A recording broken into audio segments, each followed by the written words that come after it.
What's up, everybody? Welcome back to the channel. On today's little episode, we're going to be replacing the power steering pump. Hopefully. I got this new one right here, but I got to get this old sensor out that's like wiggly and holes around it. And I see a little itty bitty C-clip on there. Cats running around everywhere. But we also need to get this piece off too, and there'll be some O-ringage that goes on there. We'll also replace this bolt because that's like not the factory bolt, I can tell you that. That's probably the factory bolt, but that one isn't. Yeah, and then also it looks like there's a O-ring down here that looks really gross, but the new one doesn't have that, so we'll figure something out with that. I got a little pack of O-rings if I have to, but other than that, they look pretty much the same. Hopefully this one doesn't leak like crazy and go out. Probably remanufactured and made in Mexico or something like that. I don't even know. Yep. Just like I thought. Made in Mexico. Well, apparently all the good mechanics have already come across the border or something, because like I've gotten 2 alternators for this thing now. Actually 3 alternators. This is the 3rd alternator. And then this is gonna be its 2nd power steering pump, because I can obviously see there's the new QR code, and here's the QR code on the one that's coming out. So crap, just a bunch of garbage that they make. So yeah, gonna do that, but also she gets a really bad shimmy. No way, did I literally? Is there supposed to be that much play? Y'all can see that, right? I just went to grab this thing and that's a lot of play in this thing. Blown out, just like I was telling you, made in Mexico. It's probably gonna leak right out the box, guaranteed. Got this axle, gonna replace that too. It's the driver's side. I didn't know the driver's side axle was a 2-piece. I learned that when I got it, and then I looked down here and it's like, they gave me from here this way to the hub right there, but I'm hoping that my problem isn't from right there where that split is that you can barely see right there, that split. I'm hoping it's not from there to all the way back to the tranny. I'm hoping that's not the one I need, or that carrier bearing right there, because that's what that is. That's a carrier bearing, and I hope that's not out. Yeah. Also, we're gonna fix that. Not now, but eventually, because it's like got a big old crack in the case, and it's held on by a zip tie right there, and another one right there through that hole. So things to eventually get to. But I've been driving the car for a little while, and the only thing I can complain about is I've gone through a lot of turbo exhaust hardware, because this thing is so vibrationy when it's idling. It's horrible, just terrible. Terrible, just losing bolts while we're driving, going down the road. So yeah, that'll be something that needs to be addressed. Also, the amount of oil, hold on, I just got this nifty little flashlight, but the amount of oil coming just down stuff, it's just getting overwhelming. It's just pretty nasty. Look at it. So that tells me that that's the timing, or the cam gear seals, but it's also probably the front main seal. And it's just not good. Also, there's a bunch down there, all over like the transmission, backside of it, leaking oil from, I can see it back there. So a lot of fresh oil right there. So it might be coming from whatever's behind this thing too. eventually we'll get to all those seals and whatnot. But for now, I'm going to get to throwing the power steering pump on and seeing if they gave me all the right parts for that, and then we'll get back to you. Over from one pump to the other one, and so you're going to have to switch over this little spring and this little plunger doodad. And then for the sensor, I'm figuring out why that it was leaking. It's actually because this little gasket was broken that was inside of it. So I just made one out of some little material, just heated up a pen, an aluminum pen, and then used a hammer and kind of popped through this little, I don't know, rubbery, what do they call it, silicone or whatever. I don't know, non-slick, oil resistant, high temperature stuff. So that'll work. But it literally fits perfectly in the hole too. Perfect. So I'll just poke a little hole through that to get this little sensor through, and then finish this up and get the power steering put on. Hard to figure out how to all of this, but I also found that it did come with some O-rings, but not ones that are near small enough to fit, like these little tiny ones. So we'll be reusing at least these ones, but I don't think anything will get past that seal once it's all put together. But yep, we'll get this all shoved in there. Okay, running into problem 2.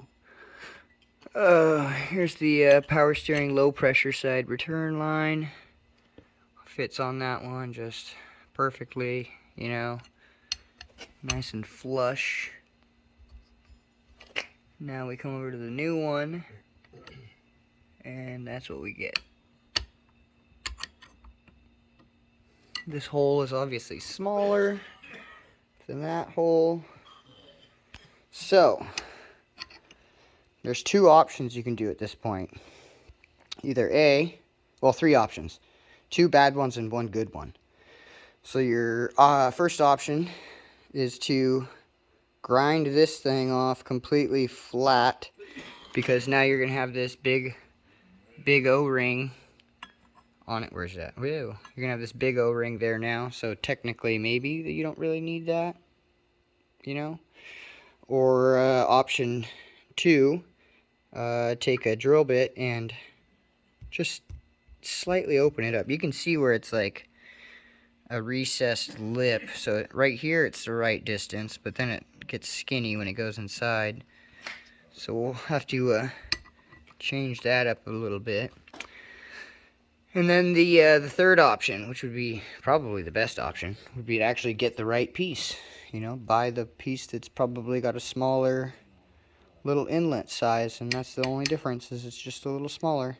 So I don't know what I'm going to do yet. I'll see if maybe I'll zoop that off, because I mean, it'd be nice just to drill this out, but I don't want to get shavings and shit into the brand new pump.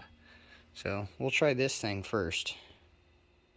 Yeah, we'll try just, unless it's nope.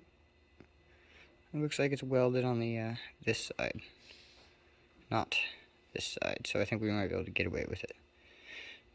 We'll see.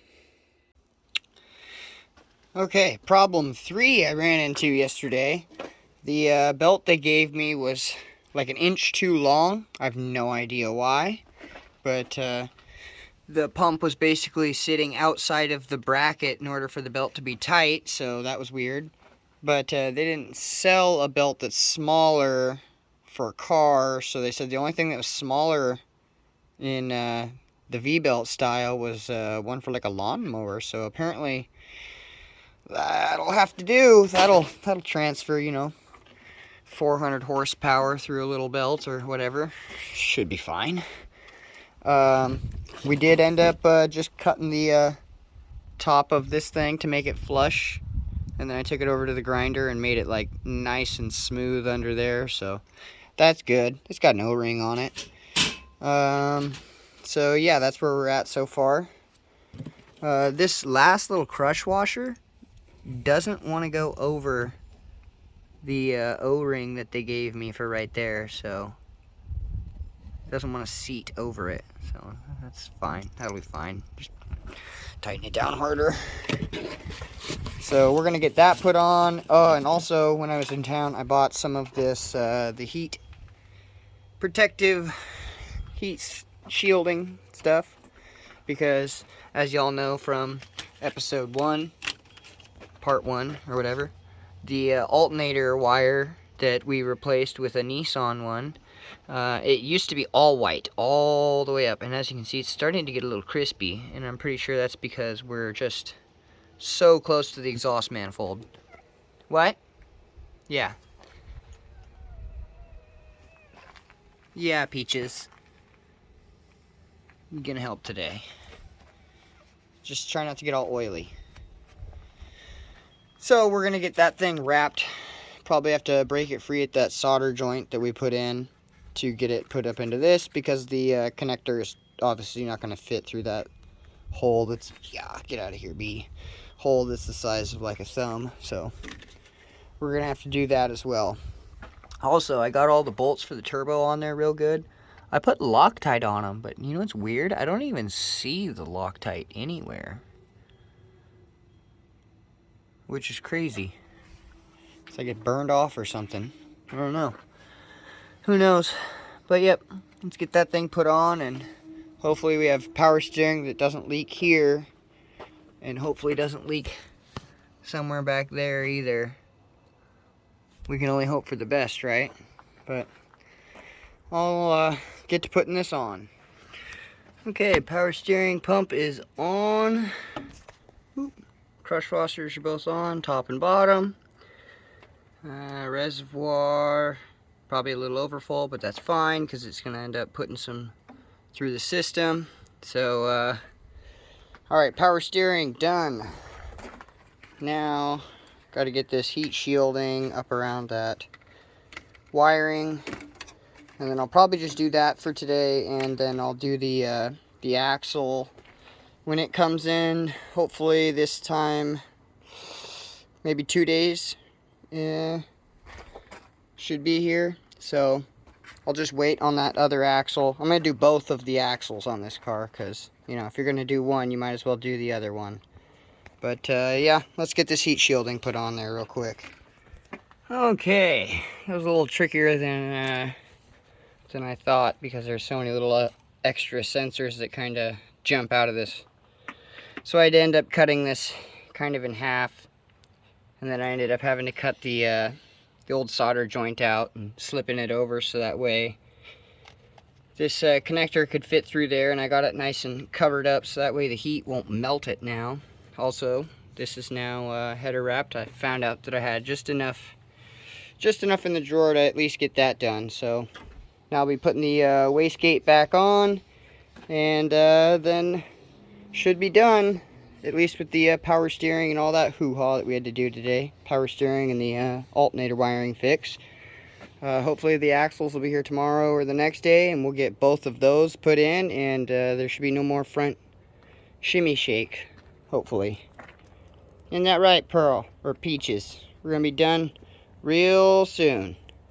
So, till next time, thanks for watching. Don't forget to like, comment, and subscribe. Follow along for more.